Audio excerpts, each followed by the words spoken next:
So today I'm going to be following up on the series that I started a few weeks ago, where I started talking about sort of the etiquette to have during a physical interview. And this week I'm going to be speaking more to a virtual interview, what to do, what not to do, things like that, right?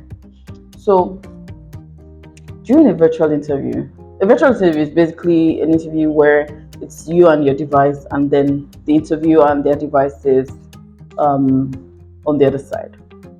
So there are a few things to take note of before the interview starts. Way before the interview starts, not just during the interview. I mean, the truth is, if you win in these areas before the interview starts, then you probably be a little more confident to sell yourself during the interview, and then you have a fighting chance, you know, in the post interview assessment. So prior to the interview, you have checked and you have gotten this email that you are invited for an interview at this and that time, blah blah blah.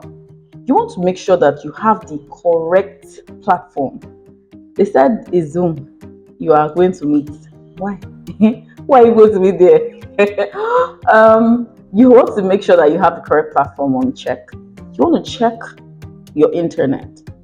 Internet stability is one of the most infuriating things to go wrong during an interview, because hello, can you hear me?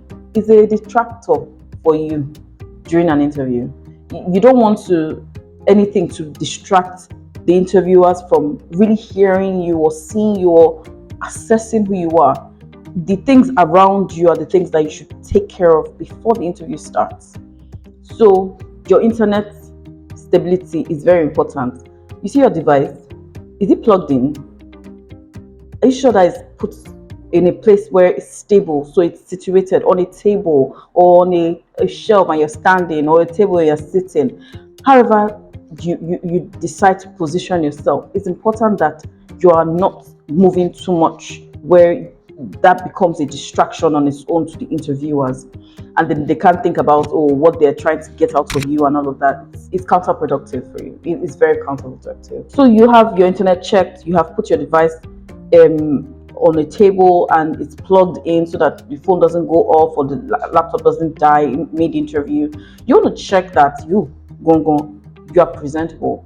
So even if you're not nicely dressed under, at least the part that's shown in the video needs to be presentable.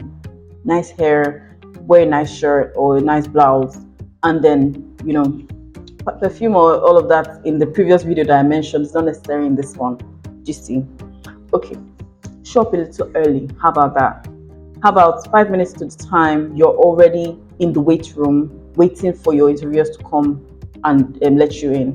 What that helps you do is sort of ground yourself in the moment. Think about what you have, what you're about to say. Think about the research that you have done. Hopefully you have done some research. And then think about how you want to sell yourself and how you want to present. You can also see the video of how you are looking and how your background is, and you can adjust yourself in that time so that you're not getting into an interview and then they are trying to tell your family people not to open the door or tell unnecessary.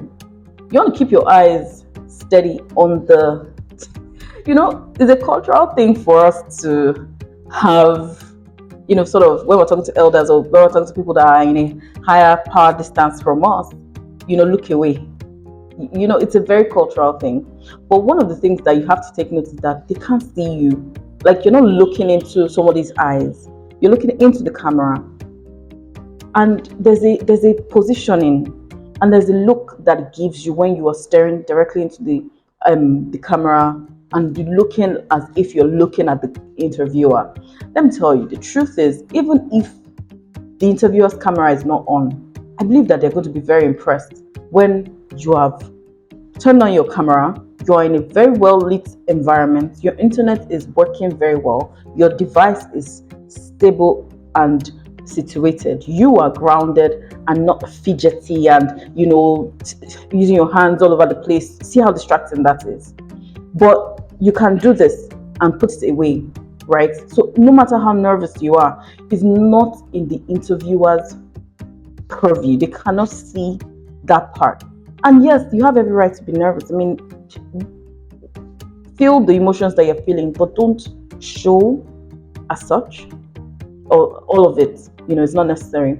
Final thing I'll say is, um, you have done all the right things, you've said all the right things, you've answered all the questions to the best of your knowledge. Ask questions at the end. Ask one or two questions at the end. You cannot end an interview. They've asked you questions. You've talked about how much you want to earn, all of that good stuff, and then they say, "Do you have any questions for us?" And you go, "No, thank you." No, it's an opportunity for you to shine, for you to ask questions that you probably not get the opportunity to ask until you have accepted the offer. And that is, I think that would be you shooting yourself in the foot if you don't clarify a few things prior to you accepting the offer. Ask them how this role is going to fit into the grand scheme of things for them. Ask them anything you want to that is sensible, that's related to the role and the job and the business. I think with these few points of mine, I wish you good luck with your next virtual interview.